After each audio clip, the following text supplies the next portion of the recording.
so beautiful that even men's eyes are turned, and women, it's not just their eyes, it's not their physical form, it's their souls, it's this intangible spirit within them is amazed by this subject. This subject was created to be the object of women's eyes, to be in a relationship, to be married, to be a father, I suppose, eventually. Nature fell in love with the thing she had made, with this man she had made, and made sure that this man was left relationshipless. And because it's a man, Shakespeare, or the sonnet giver, says, I'm defeated by your beauty. Now, you took the classy approach to interpreting those two lines, and actually to the next two following lines, which continue to say, but because it is a man, the sonnet giver is saying, my love is yours, but your love is the thing that women must chase after. It's the treasure, it's the X at the end of the X marks the spot, it's the X at the end of the rainbow. Such a lovely idea. That's really nice. Here's what I thought. Again, that phrase, to my purpose, nothing, I'm not quite sure. But there's a potential suggestion of, by adding one thing, that one thing is a man's thing. Sorry. Hey, but guess what, everybody? I was right! It is totally talking about man bits. Man bits, man bit, man bits. How do you feel about that, Philly? Classic Shakespeare. What a lad. Sex jokes, wall to wall.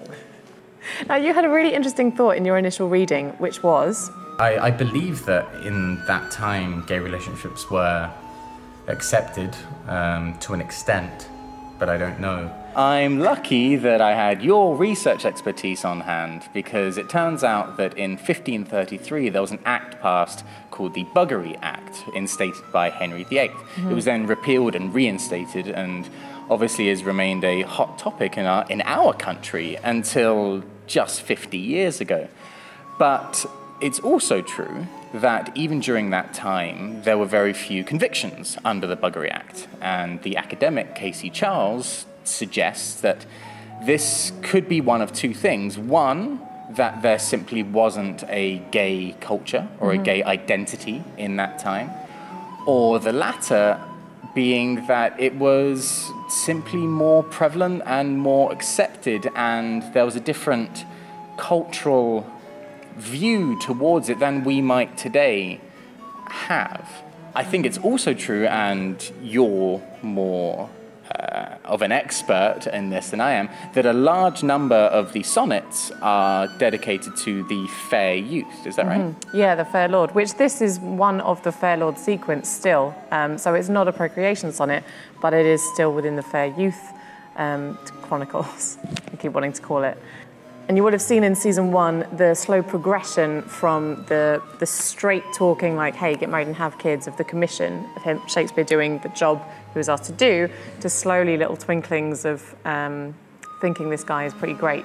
The reason why I came to that initial idea of perhaps it was more accepted was because I felt and I thought that the switch to it being a crime in the eyes of society, not the eyes of the law, but the eyes of society, came much later than the late 16th, early 17th century. That was my thinking. And the next bit, we both had quite similar reactions to. Yeah. As it is a man, since nature pricked thee out for women's pleasure, mine be thy love, and thy love's use their treasure. And thy love's use their treasure. Women's pleasure, thy love's use their treasure. I'm not sure what that last line means. Again, that phrase, to my purpose, nothing, I'm not quite sure. The language and sentence structure in that particular line, I still don't quite understand. And I'll be honest, I'm still a little bit iffy. I get more of a general sense of it, given the context of the rest of the sonnet. it seems to be saying, by adding this one thing, a man bit,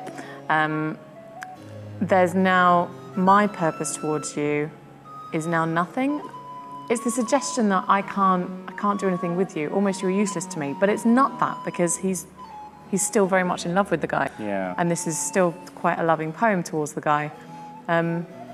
There's also the phrase nothing, again, was apparently said to mean lady bits, because there's nothing there, as opposed to men who have something there. Classic Shakespeare. Classic Shakespeare. I think it's much simpler than we're giving credit for. Probably. He is just repeating what his purpose is. So he's saying, by addition, me of thee defeated, by adding one thing to my purpose, which is nothing. So because you have a thing, I have been defeated. Shakespeare likes adhering to his verse structure. For sure. So he is just repeating what his purpose is, and he's doing it in wordplay. Phew, we made it to the end. Wow. That's the whole thing. So, if you had to sum up this sonnet with just a couple of sentences, what would you say? I love you, but I can't. You're amazing and should be loved, just not by me. Go and use your thing on all the no things. Quote unquote.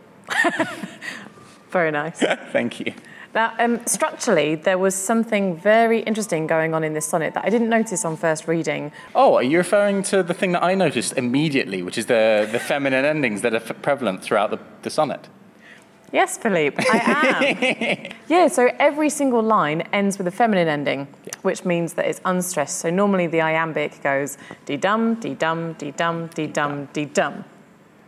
It stops. But a feminine ending would go dee-dum, dee-dum, dee-dum, dee-dum, dee-dum, dee. It goes through, but it's perfect because every single ending is a feminine ending. And that is unique to this sonnet. I don't think there's any other sonnets in the entire sequence that have all feminine endings. People talk about when there's a feminine ending at the end of a piece of iambic pentameter verse, that it suggests a weakness or an instability because it's an extra beat than what there should be. So it feels like there's something extra going on. But the fact that he's got them in every single line is so weird because it feels natural. And like I say, I think neither of us noticed it when we were first reading it. So I don't think that Shakespeare would have known these endings as being feminine endings. I don't think. I'm not certain. But the very fact that he's used them as a device and that he usually uses them to create instability, it's such an interesting juxtaposition, as with the juxtaposition of this like male versus female and sexual love versus non-sexual love. He's like, I want you, but I can't have you. Ooh, there's a push and pull. So he's put that next to the stability of having it in every single line. I just think that's super interesting. Now, I don't know about you, Phillipe. You seem pretty calm, but I got pretty annoyed with this sonnet. I'm still a little bit annoyed with it, and also fascinated by it. I'll be honest, I drifted off slightly in the middle there whilst I was reading it because I was still reacting to the slights against women in this. What a shocker! I mean, don't get me wrong, you have a very valid opinion. Obviously, you're far better equipped to talk about misogyny than I am, because you, being a woman, are going to be at the receiving end of it there more often than I will ever be. Sure. My general takeaway was that Shakespeare, because I believe that Shakespeare does love his women. Throughout the canon, I think that he does treat them well, or as well as he can, and then has to conform to society's expectations with regards to a lot of his work. And in this particular poem, I think that he transcends the subject into being this natural force, this sexless and genderless being created by a god, by Mother Nature, rather than being an effeminate man.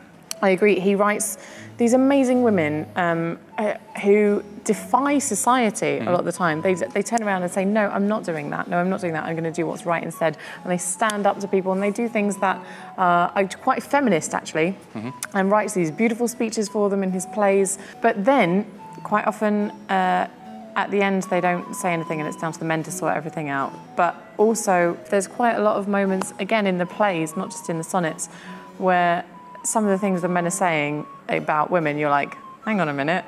And he could have written this sonnet and made the same point of saying, I love you, but I can't have you because you're a man.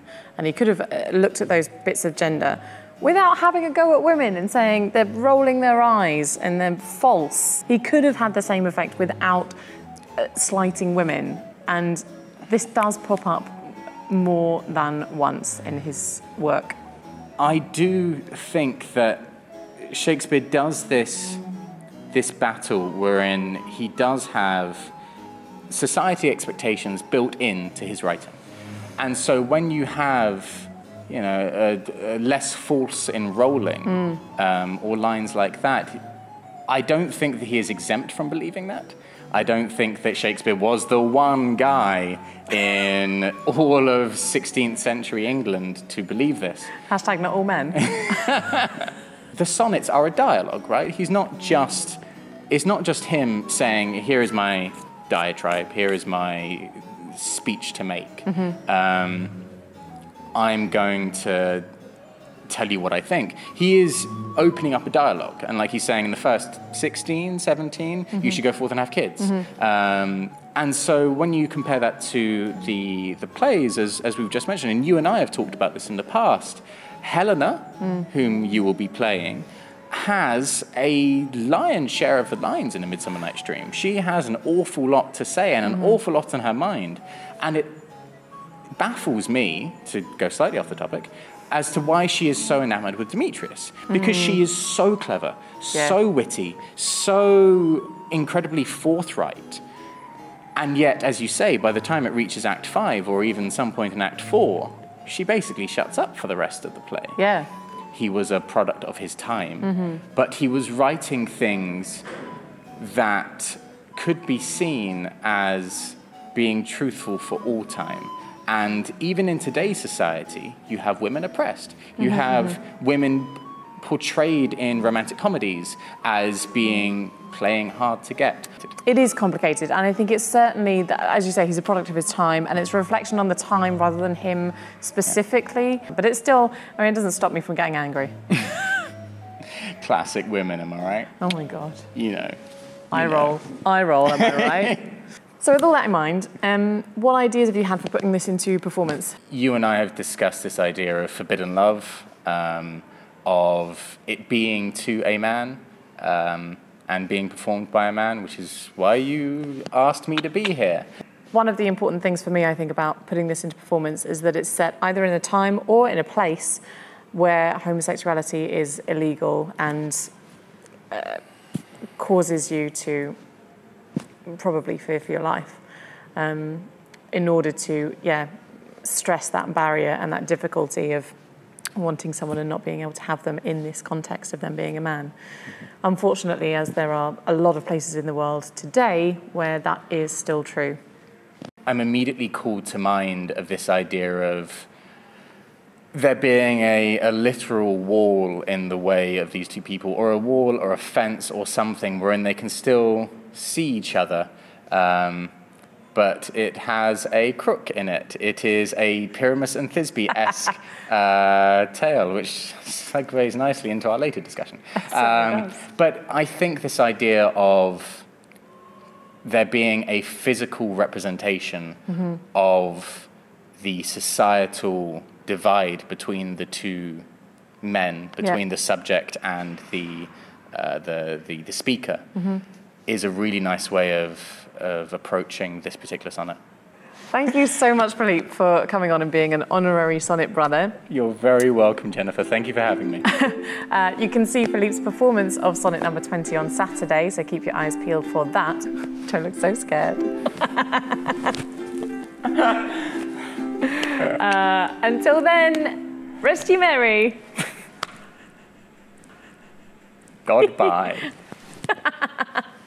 Yay! We did it. See you in the analysis with a guy. Because my poor woman's heart is so changeable. I'm never going to understand this poem. I'm going to be too hysterical, and you can't trust anything I say because I'm just a woman.